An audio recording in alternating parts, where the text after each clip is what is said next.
montanhas. A gente olha para elas e pensa estáticas, imóveis, né? Mas a verdade é que elas são verdadeiras máquinas de tempo superpoderosas e dinâmicas. Elas interagem com a atmosfera de jeitos surpreendentes, gerando alguns dos fenômenos meteorológicos mais impressionantes do planeta. E nesta análise, a gente vai desvendar exatamente como isso acontece.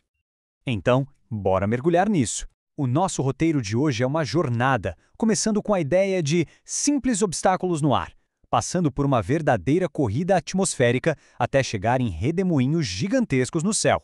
Vamos entender como uma única montanha pode, de fato, causar tanto caos. Para começar, vamos mudar o jeito de enxergar as coisas. Não pense numa montanha como uma pedra passiva num riacho. Pense nela mais como uma pá gigante que agita a água. Ela é uma disruptora ativa, uma barreira que força o fluxo de ar a reagir de maneiras bem complexas e, às vezes, bem violentas. E essa disrupção cria um cardápio meteorológico, digamos, bastante variado. Estamos falando de ondas que chegam até a estratosfera, de ventos com força de furacão descendo as encostas e até mesmo do nascimento de sistemas de tempestades inteiramente novos. As consequências disso são enormes. E por que isso é importante no mundo real? Bom, entender essa dinâmica é simplesmente vital para a segurança da aviação, que precisa desviar de turbulências extremas, ou para prever onde ventos destrutivos podem atacar, e até para modelar como a poluição se espalha por aí. No coração de toda essa dinâmica, existe um conflito fundamental. É quase como uma corrida que acontece sempre que o ar encontra uma montanha. E o resultado dessa corrida, olha, ele determina tudo o que vem depois. Essa corrida acontece entre duas forças. De um lado, a velocidade e a estabilidade do ar que está chegando. Do outro, a largura da montanha. Quem ganha essa disputa? A resposta vai definir se o que teremos é só uma leve perturbação ou um evento climático para valer. Para visualizar isso, vamos pensar em duas analogias. No primeiro cenário, o ar vencendo é como uma lancha super rápida passando por uma marolinha. A perturbação é pequena e some logo, né? O ar é rápido demais. Agora, no segundo cenário, quando a montanha vence, é como empurrar um balanço no ritmo certo. O movimento vai se amplificando. O ar mais lento, passando sobre uma montanha larga, entra numa espécie de ressonância e cria ondas gigantescas que sobem e sobem. A ciência, claro, dá nomes para isso. As ondas do primeiro cenário são as evanescentes, ou seja, elas perdem força rapidinho. Mas as ondas propagantes, do segundo cenário, essas são o pulo do gato. Assim como o balanço que vai cada vez mais alto, elas transportam energia para cima, funcionando como um motor para fenômenos climáticos muito mais severos. Agora, vamos levar essa história ao extremo. O que acontece quando essa corrida atmosférica fica realmente intensa? É aqui que a gente sai de ondas elegantes e entra em eventos violentos de verdade. Para prever isso, os meteorologistas usam o número de Froude. Não precisa se preocupar com a fórmula, não. Pense nele como um medidor de caos. Um número baixo indica que as condições estão perfeitas para a turbulência. Ar estável, vento mais fraco ou uma montanha bem alta. É o sinal de que as ondas atmosféricas podem ficar tão íngremes que chegam a quebrar, igualzinho a uma onda no mar.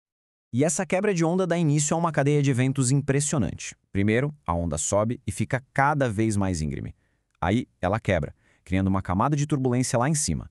Essa camada funciona como um teto, um espelho que reflete a energia que continua subindo da montanha. Essa energia fica presa, se intensifica e, de repente, mergulha pela outra encosta na forma de um vento incrivelmente poderoso. E o quão poderoso pode ser esse vento? Para ter uma ideia, durante a famosa tempestade em Boulder, no Colorado, as rajadas chegaram a 60 metros por segundo.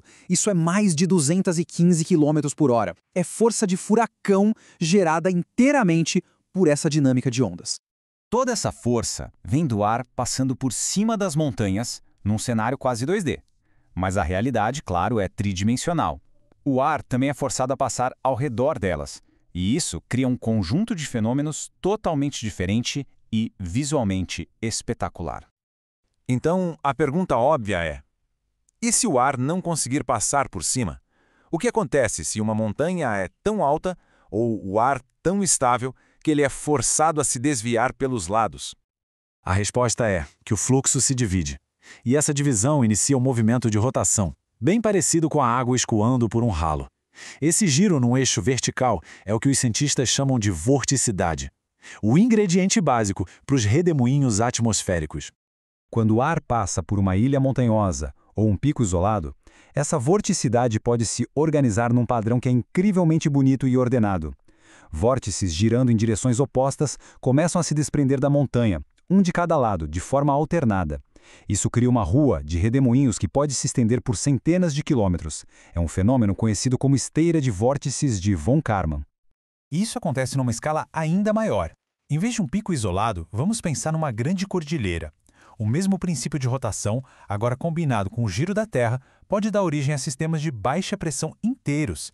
É, literalmente, o nascimento de um ciclone, bem ali, do lado protegido do vento da montanha. Então fica claro que as montanhas são muito mais do que obstáculos passivos. Elas são participantes ativas na criação do nosso clima, verdadeiras fábricas que produzem de tudo, desde ventos locais até grandes sistemas de tempestades.